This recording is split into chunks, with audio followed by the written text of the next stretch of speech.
उरुत्तर पदाद औपम्ये उरुत्तर पदाद पंचमी के एक वचन, औपम्ये सप्तमी का एक वचन। उपमीयते अनया इति उपमा तस्याभाव औपम्यम शयी हो गया सादृश्यम इत्यर्थः। उपमानवाची पूर्व पदम ऊरूत्र पदम यत् प्रातिपदिकम तस्माद् उंग स्यात्।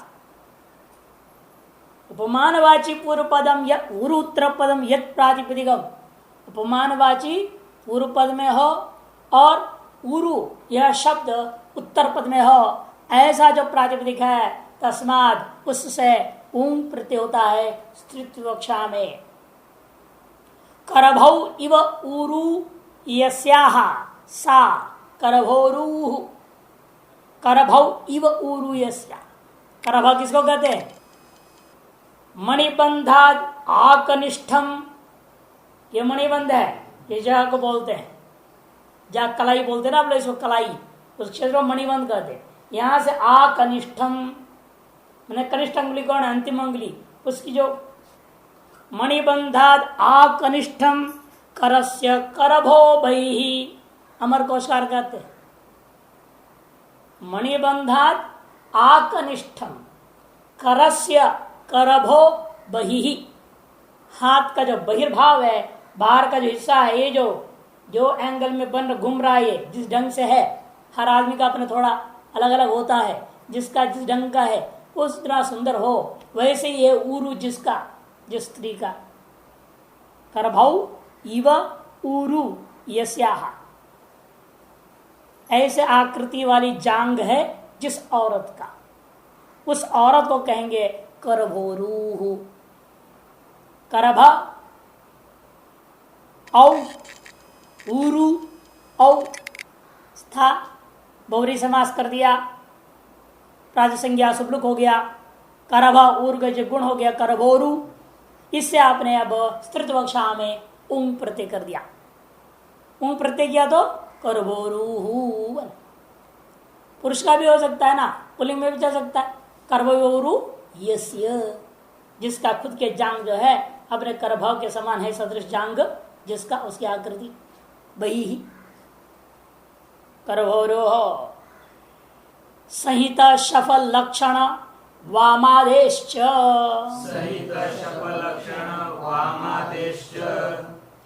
संहिता लक्षण सफल लक्षण वामादे है तक पंचमी के एक वचन च अवे अनौपम्यार्थम सूत्र। पूर्व सूत्र तो उपमा में कर ही रहा है, इनको उपमा पर लेंगे तो पूर्व सूत्र में इससे हो जाएगा। इसलिए यह सूत्र जब उपमार्थ न हो तब, सादृश्यतार्थ न हो तब के लिए सूत्र आरंभ किया। शफौ ऊरु यस्याः, शफौ ऊरु यस्याः, जिसके ऊरु नहीं, पहले संहित लेना पड़े ना, संहितौ ऊरु यस्याः, अर्थ तो एक ही है दोनों का। संहितौ ऊरु यस्याः शफौ ऊरु यस्याः, दोनों का एक ही अर्थ है, अर्थात सटा हुआ है। ऐसी जांग इतनी मोटी हो गई है तो वो दोनों जांगे उसके आपस में सट रहे हैं, जब चलते हैं तो घिसते हैं, जांग घिस के चलता है, सटा हुआ जांग है जिसका, इसे पैर फैला फैला करके चलना पड़ता है, क्या करेगा, घिसता है तो गिर जाएगी, इसे पैर को फैला फैला के चलेगी। आदमी के भी हो जाते, मोटे मोटे हो जाते हैं तो जांगे आपस में चिपक जाते हैं, चलने बड़ा मुश्किल होता है, फैल के चलना पड़ता है। ये पुरुष में स्त्री में स्त्रीत्वक्षा करेंगे तो उंग प्रत्यय होगा, स्त्रीत्वक्षा नहीं करोगे तो उरु शब्दांत वैसे वैसे पुलिंग में चलेगा। संहितौ सम्मिलितौ इत्यर्थ, संहितौ माने सम्मिलितौ ऊरु यस्याः, संहितोरु, यही अर्थ है शफ में। शफ का संहित दोनों पर्यायवाची है। शफौ ऊरु यस्याः सा, शफोरुः, इन सब जगह में उंग होगा, आकाश दीर्घ हो जाएगा और कोई काम नहीं है। संहितोरु, संहिता औ ऊरु औ है, बहुरी समास, उंग हुआ आकाश दीर्घ।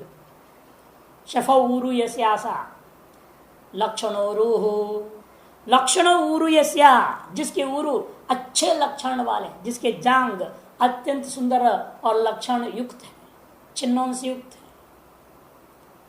कहाँ कौन सा चिन्ह होगा, किसकी क्या आकृति होनी चाहिए, हर अंग की आकृति के बारे में सामुद्रिक शास्त्र उसे वर्णन कर दे। पहले जमाने में सामुद्रिक शास्त्र के आदमी का बहुत महत्व था। आजकल उसका ज्ञान किसी को है ही नहीं, वो तो गायब ही हो गया लगभग शास्त्र। पहले बड़े बड़े विशेषज्ञ धनी लोग, राजा लोग वगैरह क्या करते थे, सामुद्रिक शास्त्र आदमी को एक शास्त्र को रखते थे अपने पास। जैसा उनका लड़की को शादी करना है, लड़के के लड़की लाना है, तो सामुद्रिक शास्त्र को बोले बिठाए रखते थे। वो लड़की आ रही है, थाली लेके आएगी ना, कुछ मिठाई लाएगी, खिलाएगी। तो जब आती है तो उसके आने के चाल, जाने के चाल, उसके हाथ वगैरह, नजर वजर, ललाट, सारी चीज वो जो बैठा है सामुद्रिक शास्त्र का, वो क्षण भर में देख ले, पूरी उसको स्टडी कर ले और कह देता धनी को इसको नहीं लाना, चाहे करोड़ रुपया दे, ये आएगी घर बर्बाद हो जाएगा, इसके लक्षण ठीक नहीं। इसके लक्षण सही होते तो कहते हैं इसको जरूर लाना, जब कुछ दे ना दे लाओ इसको, ये लाएगा तो अपने भरेगा घर। वो सामुद्रिक शास्त्र वाले वो पूरे देखते थे, ललाट देखते थे, उसके अंग भावों को देखते थे, सारी चीज देखते थे। इतनी तेज उनकी नजर होती थी, वो कितने देर लगता है आने और जाने में, उतने में सारा स्टडी कर लेते थे। उसके चाल कैसे चल रहे हैं। शादी के पहले जब लड़का लड़की को दिखने जाता है तो लड़की को नहीं देते हैं, तो उसमें शास्त्र लिए रहते। वो नहीं, शास्त्र क्यों नहीं बैठता था, सामुद्रिक शास्त्र वाला ज्ञानी को रखते थे, जो शास्त्रों को पढ़ा लिखा आदमी बैठा हुआ है, देख रहा है केवल, देख उसको सब याद है कैसे कैसे होना चाहिए लड़की का लक्षण, लड़का कैसा होना चाहिए, क्षत्रिय है, वैश्य है, सबका क्या लक्षण है, कैसा गठबंधन होता है उनका शरीर का, वो सब वर्णन है शास्त्र प्रत्येक अंग के बारे में। आजकल केवल वो लोगों को ज्ञान रहता है जो पुरस्कार देते हैं, पुरस्कार के होता है ना, विश्व सुंदरी, विश्व सुंदरी, विश्व सुंदरा जो आजकल चल रहा है, वो लोग सब नापते हैं, हर अंग को हर जगह से नापते हैं, हर चीज नापा जाता है, पूरा शरीर नंगा करके नापते हैं। वो नाप उनकी फिक्स है, ऐसी नाप वाली कोई विश्व सुंदरी माना जाएगी, यदि नाप में थोड़ा सा ज्यादा कम हो तो नहीं माना जाएगा, रिजेक्ट, उसकी पूरी नपाई। और जो वहां तो वो भी ऐसे करते हैं, अब वह उसको कहेंगे तुम कूदो पानी में, स्विमिंग पूल में, जो तैराकी का वो रहता है ना, तैरने वाला पुल, उसमें कूदने कहेंगे, वो कैसे कूदती है, उसके कूदने का स्टाइल क्या है, वो सारी चीज देखी जाती है, तब उसको विश्व सुंदरी घोषित कर देता है। ऐसे नहीं होता है, 3 महीना लगता है, पूरी कई परीक्षाएं होती है, उसका खान पीन जांच किया जाता है, हर चीज जांच होती है, तब उसको विश्व सुंदरी घोषित करते हैं। तो उन जगहों में ये सब काम आते, लक्षण और रूह, वो लक्षण सब जानेगा तभी तो निर्णय लेगा इसको गुरु का लक्षण ठीक है या नहीं। लेडीज ही नापते हैं, लेडीज का लेडीज, जेंट्स का जेंट्स नापते हैं, पूरा नंगा करके हर चीज नापी है। तो लक्षणौ ऊरु यस्यासा लक्षणोरु, वामौ ऊरु यस्यासा, जिसके ऊरु अत्यंत सुंदर है, वाम ने सुंदर, वामौ ऊरु यस्यासा वामोरुहु, ये सारे शब्द जो है इसी से बनते, वामादे और भी बहुत सारे आदि गण है, अथवा ये है आदि में जिनका, ऐसा ले लेना है। ऐसे उरु पदांत गण नहीं है, गण न मान करके ऐसे लिया, शफा संहिता आदि शब्द प्रत्येक के साथ जोड़ देना, आदि शब्द को प्रत्येक के साथ जोड़ देना। द्वंद्वांतेश्वरी मान पदम प्रत्येक में भी संबंधित है, संहितादि, शफादि, लक्षणादि, वामादि और उरु उत्तर पदम, पूर्व सूत्र से लाओ, उरु उत्तर पद, ये आदि का मतलब क्या, ये पूर्व पद होनी चाहिए और उरु उत्तर पद में होनी चाहिए, तब स्तृत वक्षा में अनौपम्य अर्थमान हो तो उंग प्रत्यय होता है। शांगवाद्ययों नीन, शांगवाद्ययों पंचमी का एक वचन, नीन प्रथमा का एक वचन। शांग्रवाद है, ये गण है, यहां पर अब गण आया। शारंग्रवाद गणपति शब्दों से और अय प्रत्यांत का जो एक आकार है, तदंतों से, तदंताच जातिवाचिनो गीन स्यात्, तदंत जातिवाचक शब्दों से गीन प्रत्यय हो जाता है। शारंग रवि, श्रृंगरोर अपत्यम स्त्री, श्रृंगरु नामक कोई ऋषि है, उनका बेटी, श्रृंगरु नामक ऋषि का बेटी। क्या होगा? पुलिंग में शानग्रव बनता है और गीन होने से शानग्रवी, क्योंकि श्रृंगरु शब्द से आपने जातिवाचक होने के कारण शानग्रव शब्द से प्राप्त था क्या? पहले जातिर स्त्री विषयाद पहले आया ना, जातिर स्त्री विषाद अयोपधात, ऐसे सूत्र आया था। तो वहां पर क्या होता है? गीश, वो गीश को बाद में क्या करेगा? गीन कर देगा। शित और नित्य स्वर भेद हो जाता ना, फल यह है। शानग्रव शब्द से गीन प्रत्यय हो गया, गीन के ही बचाए सच्चे सकार लोप और मिला दीजिए शानग्रवी। विदस्य अपत्यम स्त्री, विद का जो बेटी, विद नामक ऋषि का बेटी वैदी। अंडृषि अनंतर विदादिभ्यो सूत्र से अय प्रत्यय हो गया, अय के आकार है तादृश तदंत जातिवाचक शब्द हो गया वैद, तदंत से अब क्या हो गया? इसलिए नीन वैदी। अब शानग्रव गण को ही दिखा रहे थोड़ा और। ब्राह्मणी, ब्राह्मण जातिया या स्त्री, ब्राह्मण जाति में पैदा हुई जो स्त्री, उसको कहेंगे क्या? ब्राह्मणी। ब्राह्मणा नीन, जिन के ही आकार का लोप मिला दो, ब्राह्मणी। इस गण में गण सूत्र जो दे रहे हैं, ड्री नर और वृद्धिश्च, ड्री और नर इन दो शब्दों से जाति अर्थ में गीन प्रत्यय होगा और इन दोनों प्रकृतियों को वृद्धि होगी। ड्री को वृद्धि क्या होगा? आर, तो नारी बन गया, और नर को वृद्धि होगा तो नार, र का लोप होगा, गिन की प्रत्यय नकार के आकार का वृद्धि, तत्तेषाम आदे है, आदि आकार को वृद्धि कर देना है, इसलिए क्या होगा? नारी। दोनों से एक ही बनेगा, ड्री से भी नारी, नर से भी नारी बनेगा। अब अंतिम सूत्र आ रहा है यूनस्ति, यून पंचम के एक वचन, ति प्रथमा का एक वचन। युवन शब्द स्त्रियाम ती प्रत्यय स्यात्, युवन शब्द से स्त्रीत्व कक्षा में ती प्रत्यय हो जाता है। युवन शब्द से स्त्रीत्व कक्षा में स्त्री क्या होगा? ती प्रत्यय होगा। युवात्व अस्य अस्ति, माने वो युवात्व है, युवात्व विशिष्टा या, युवात्व विशिष्टा या माने जवानी से युक्त जो स्त्री, युवत्व विशिष्टा या सा, ऐसे विग्रह करके युवन धनती, युवन धन ती, नकार लोप होगा, प्रतिलक्षण क्या? संज्ञा, नकार लोप, युवती ही, युवावस्था वाली स्त्री।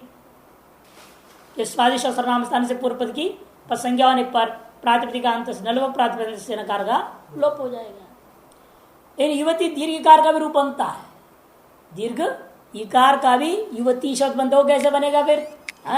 उसकी प्रक्रिया अलग करनी पड़ेगी आपको। पहले आपने पढ़ा सर्वतो अक्तिन्नार्थात, आया था ना पहले, सर्वतो अक्तिन्नार्थात, जो तिन्न अर्थ में नहीं है उससे भिन्न अर्थ वालों को क्या करना है? दीर्घ गीश हो जाएगा, उससे आप क्या करना है? गीश करके रूप बना लो। यू अथवा दूसरी तरह का क्या है? यू मिश्रणामशरण यो, धातु ले लेना, क्षत्रि कर दो, यू क्षत्रि, क्षत्रिगत, क्षत्रि का अत, और क्या होगा? शप, लुक, वंग, युवत, युवत शब्द से अब उगित, क्षत्रि की गीत संज्ञा है, उगित से गीप हो गया, गीप होने से ये बचा युवती, दीर्घकारांत हो जाएगा। इस दीर्घकारांत दो प्रकार चला सकते हैं, सर्वोत्तम इस बहुवादिगण में लेकर के आप गीश कर दो, अथवा उगित से आप गीश करके गीप करके रूप बना सकते हैं युवती दीर्घकारांत। इति स्त्री प्रत्यय शास्त्रांतरे प्रविष्टानाम बालानाम चौपकारिका कृता वरदराजेन लघु सिद्धांत कौमुदी। शास्त्रांतरे प्रविष्टानाम, इनके अनुसार लघु के अधिकारी कौन है? जो थोड़ा बहुत काव्य कोश पढ़ा हो, अमर कोश रटा हुआ होना चाहिए, थोड़ा काव्य दो चार कालिदास को पढ़ लिया, रघुवंश पढ़ा हो, कुमार संभव या स्वप्नवासो दत्तम, कोई भी इस तरह के साहित्य ग्रंथ और या गद्य पर साहित्य है जो संभाषण वगैरह होते हैं, व्यवहारिक बोलना आ जाता है, कुछ ऐसे साहित्य वगैरह पढ़ा हुआ हो, वही लघु का अधिकारी है। क्यों? शब्दों को जान लिया पहले, कोश रटा, शब्द दिमाग भर गया दुनिया भर का, अब वो पता है नहीं वो शब्द बने कैसे, उनका व्युत्पत्ति क्या है, अर्थ भी रट लिया उसने, रूढ़ व्यवहार कर लेते हैं, इन बना कैसे शब्द कोई जानता नहीं। दक्षिण में ही होता है समस्या लोगों को, वो क्या करते हैं, वहां पहले बोलना सिखा देते हैं संस्कृत। इतने छोटे छोटे बच्चे संस्कृत विद्यालय में गए ना, वो दैट दैट दैट बोलेंगे, आप लोग देखते रह जाओगे। सारा लघु पढ़ ले, सिद्धांत पढ़ लिया, पूरा ब्रह्मसूत्र हो गया, सारा हो गया वेदांत आचार्य, और 4 लाइन संस्कृत में बोलना नहीं आएगा। और वहां के बच्चे कुछ भी नहीं पढ़े अभी तक और दैट दैट संस्कृत बोल देंगे। लेकिन समस्या क्या, उनसे बोले शब्द कैसे सिद्ध हुआ नहीं जानते, नहीं पता, व्युत्पत्ति का पता रटे हुए हैं और शब्द रटा देते, पहले रूपों को रटा देते, रामा रामो रामा, और बना देते राम रामो ग्राम गच्छति, वाक्य बना दिया, सिखाए थे ऐसे ऐसे बने वाक्य बना लो, कुछ तिंगन कुछ सुबंत रटा दिया उनको, वो बना दे वाक्य। फिर बाद में जो है वाक्य सरल वाक्य बनाने सीख लेता है वो, फिर उसको कृदंत के को शब्द सुना देते हैं, क्रियाओं को लेकर के होता है ना, क्षत्रिय प्रत्यांत है, शास्त्र प्रत्यांत है, सब प्रत्यांत सुना देंगे, फिर उसको प्रयोग करना सिखा देते हैं वाक्य में। जाते हुए खाते हुए, पहले जाता हूँ खाता हूँ, और अब जाते हुए क्षत्रिय प्रत्यांत करना पड़ता है, खाते हुए, तो इनका प्रयोग करना सिखा देते हैं और वो लोग बोलना आ जाता है उनको संस्कृत। लेकिन इनका भी कहना है, न्याय दर्शन में भी ये था ना, तरसंग्रह बाल शब्द का क्या किया था, अधीत काव्य को व्याकरण काव्य कौश, अनधीत न्याय शास्त्रो बाला, ये भी कहते हैं अधीत काव्य कौश अनधीत व्याकरण बाला। इसे थे शास्त्रांतरे प्रविष्टानाम, जो शास्त्रांतरों में प्रविष्ट, तो कुछ लोग क्या करते हैं अपनी सुविधा के लिए वो अवग्र चिन्ह दे देंगे और शास्त्रांतरे अप्रविष्टानाम पच्छेद कर देते हैं। देखिए स्मार्क लगा दिया, अवग्र चिन्ह दे दिया, अप्रविष्ट निकल जाएगा। एक अर्थ ही है शास्त्रांतरे अप्रविष्टानाम, अर्थ बिल्कुल नया नया बच्चा कुछ भी नहीं पढ़ा लिखा, जीरो, उसको सीधा लघु पढ़ सकता है, ऐसा कुछ लोग अर्थ करते हैं और वहां एक अवग्र चिन्ह जोड़ लेते हैं। लेकिन वो उचित नहीं है। वास्तविक सिद्धांत ये पहले आपको भाषा आनी चाहिए, और भाषा जब आई हुई भाषा को आप अपभ्रंश प्रयोग न करें, उसके लिए व्याकरण पढ़ना है। व्याकरण भाषा पर नियंत्रण करने के लिए, व्याकरण सीख के भाषा नहीं बोला जाएगा, भाषा सीख के व्याकरण पढ़ना है ताकि भाषा पर नियंत्रण रहे, गलत वाक्य का प्रयोग हम न करें। इसे व्याकरण की सारा चीज जानकारी होना चाहिए। और हुई भी ऐसी, पहले भाषा उत्पन्न हुई, बाद में व्याकरण बनाई है। और अंग्रेजी और में क्या है, वहां तो व्युत्पत्ति है ही नहीं, सीधे ही वो A for apple, B for boy, C for cat, D for dog रटा देते हैं। रटा उठो दिया, फिर वाक्य बनाना सिखा दिए छोटे मोटे, धीरे धीरे थोड़ा व्याकरण भी सिखाते साथ साथ, और वाक्य व्याकरण साथ चलता है स्कूलों में। उनकी व्युत्पत्ति कुछ भी नहीं है। लेकिन पहले शब्द और उसके बाद ही व्याकरण सिखाया जाता है। शब्द से रटो, उसे वाक्य बनाना सीख लो, तत्पश्चात उस वाक्य ऐसे क्यों हुआ, उल्टा क्यों नहीं होगा, ऐसे प्रयोग से गलत है, ऐसे नहीं प्रयोग करना चाहिए, निर्णय कैसे लेंगे हम, कौन सा वाक्य सही है कौन सा वाक्य गलत है, उसके लिए व्याकरण पढ़ाया जाता है। अतः शास्त्रांतरे मैंने काव्य कोशादौ प्रविष्टानाम बालानांच उपकारिका, प्रविष्ट बालों के लिए उपकार कर देने वाली वरदराजाचेन, वरदराज नामक आचार्य के द्वारा लघु सिद्धांत कौमुदी कृता, लघु सिद्धांत कौमुदी नामक ग्रंथ कर दिया गया था। यदि श्रीमद विद्वद वरदराज कृता लघु सिद्धांत कौमुदी समाप्ता, परिपूर्णता को प्राप्त हो जाता है। ओम पूर्णमदः पूर्णमिदं पूर्णात् पूर्णमुदच्यते पूर्णस्य पूर्णमादाय पूर्णमेवावशिष्यते। ओम शांति शांति शांति। वाक्यकारं वररुचिं भाष्यकारं पतञ्जलिं पाणिनीं सूत्रकारं च प्रणतोऽस्मि मुनित्रयम्। ओम